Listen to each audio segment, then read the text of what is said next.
kok bisa dituntut hukuman mati karena tidak ada bukti sama sekali bahwa dia tahu isinya itu. Dia baru melamar, baru 3 hari naik kapal sebagai pengangguran masuk kerja.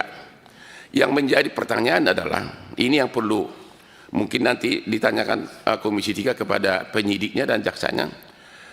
Kalau seorang kapten kapal berangkat ke Thailand untuk narkoba 2 ton yang katanya harganya 4 triliun.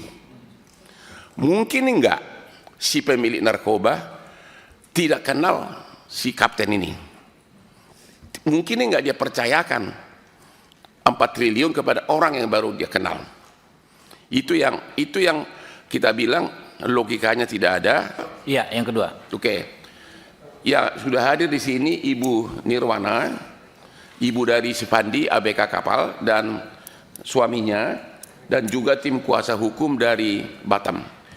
Inti kasusnya adalah bahwa si anak ibu ini malah kebetulan D4 pendidikan kapal, jadi memang profesinya begitu, lulusan universitas D4 bidang mesin ya.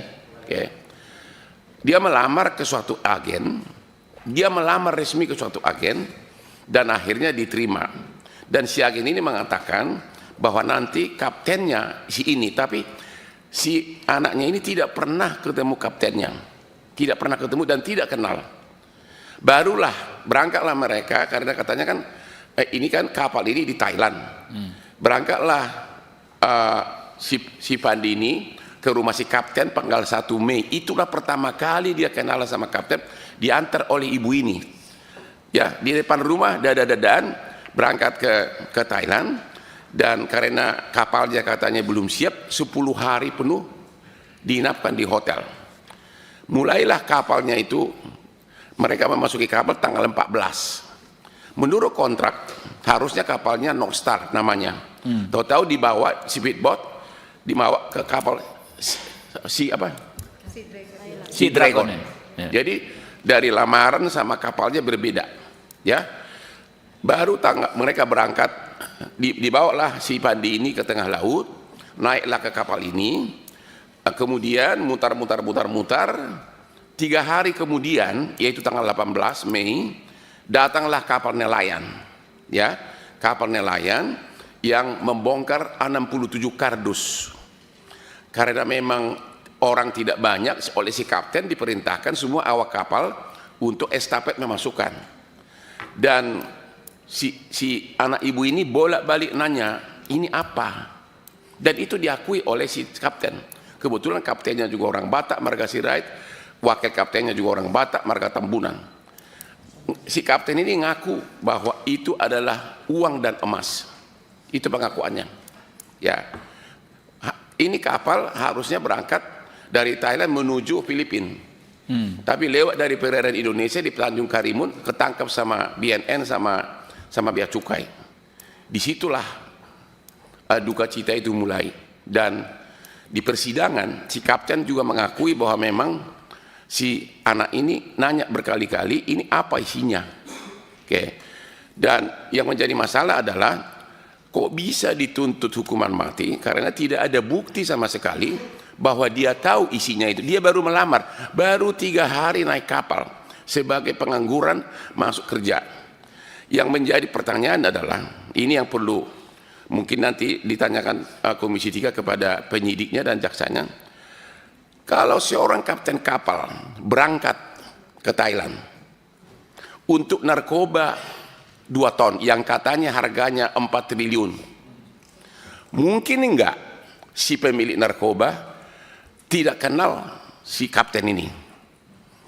Mungkin enggak dia percayakan 4 triliun kepada orang yang baru dia kenal? Itu yang kita bilang logikanya tidak ada, tapi tiba-tiba dituntut sekarang hukuman mati. Itu inti kasusnya. Sama juga tidak ada bukti sama sekali yang mengatakan bahwa si Pandi tahu, karena memang dia hanya bekerja di kapal itu dan baru 3 hari naik kapal itu. Sekian dari saya dan dilanjutkan oleh ibunya Pandi. Silakan Ibu Nirwana ya. Silakan Bu. Anak saya melamar di kapal Thailand, kapalnya kapal kargo ditawari, Pak. Tiba-tiba sampai ke Thailand, diinapi di hotel, menunggu di sana. Anak saya bertanya, kok kita nggak naik-naik Cap? Dibilang kapten, kita menunggu kapal yang ditawari sama kita, kapal kargo. Entah macam mana, ditanya lagi sama anak saya, kapalnya belum siap kita diperintah bawa kapal yang satu ini, kapal tanker. Kapal tanker bermuatan minyak. Jadi anak saya yang ngikutlah Pak, ngikut. Terus orang itu naik, saya tak tahu entah naik dari mana, naik kapal orang itu. Kira-kira ada entah 3 hari, saya dengar anak saya tertangkap membawa narkoba. Makanya kami sebagai orang tua, kami terkejut Pak, kok bisa dia bawa narkoba? Kapalnya kok bisa jadi kapal tanker? Dijanjikan kapalnya kapal kargo. Di kontrak kerjanya pun kapal kargo. Jadi saya selaku orang tua, saya mohon keadilan sama Bapak, membantu saya untuk menyelesaikan masalah anak saya ini Pak. Saya mohon Pak, karena saya tanya anak saya, dia tidak mengetahui barang itu Pak. Saya tanya, jadi tahunya dari mana? Setelah penangkapan Mak, barulah tahu saya itu bawahnya itu narkoba. Jadi apa kamu nggak bertanya? Saya tanya, waktu barang itu masuk, disuruh kapten kami mengangkat. Begitu saya angkat, saya udah nggak enak. Saya bilang sama kawan, ya kok ini barangnya, tapi kita mau bawa minyak. Kalian nggak curiga? Kenapa ini tak betul lagi? Masa kapalnya bawa ini kotak-kotak, ini tak betul lagi. Mana tahu ini isinya bom. Itu anak saya bilang Pak. Jadi kata kawan-kawannya. Dan itu dalam persidangan, ucapan dari anak ibu diakui oleh si kapten dalam persidangan bahwa Pak, memang si anak ini terkonfirmasi ya Pak. Ya, ditanya di sidang, si kapten maupun ada wakilnya Pak Tambunan mengakui memang si anak ini bertanya ini apa. Oke. Gitu.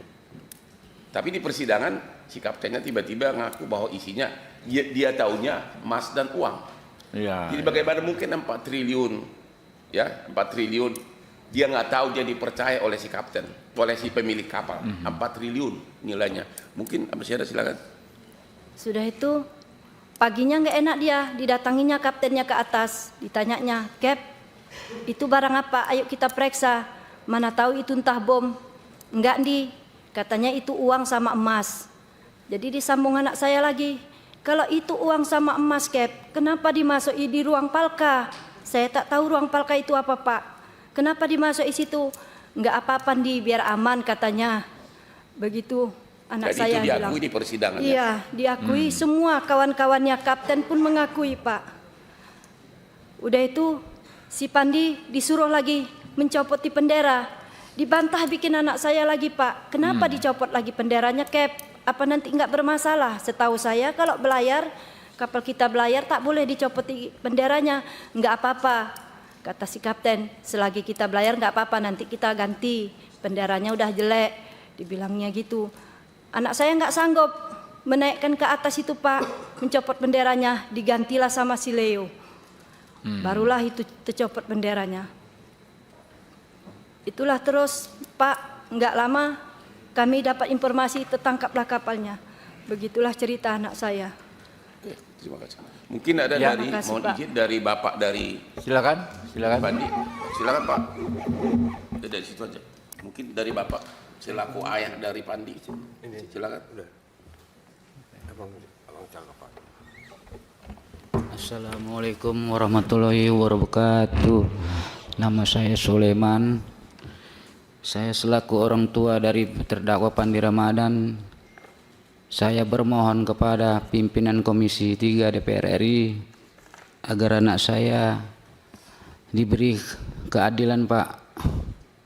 Saya bermohon kepada Bapak Manetnya saya memohon kepada Allah, apalagi saya memohon ini Pak. Ya, cukup. Cukup, Pak. Oke, kalau boleh minta izin juga karena mereka bawa tim pengacara dari daerah yang tahu faktanya. Ya. Mohon dikasih kesempatan bicara pengacara dari Batam, silakan. Silakan. Nanti lanjut pengacara dari Lombok Ya. di sini ada. Silakan dari pengacara silakan, dari Batam yang menangani anak ibu ini. Assalamualaikum warahmatullahi wabarakatuh. Terima kasih kepada Subscribe, share, like, and comment. Subscribe, share, like, and comment. Subscribe, share, like, and comment. Subscribe, share, like, and comment.